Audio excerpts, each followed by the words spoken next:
Nindot guys hapon no.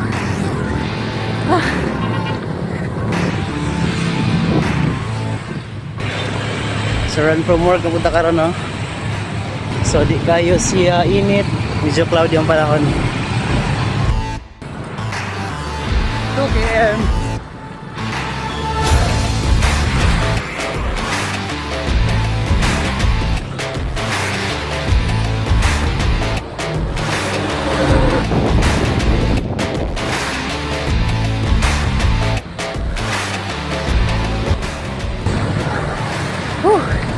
Nalagkis hapon mga bayo no.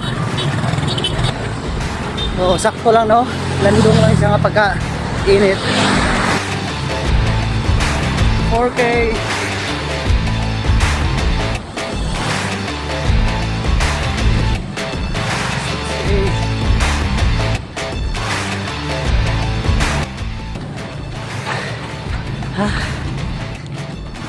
So naman na ito 6K no.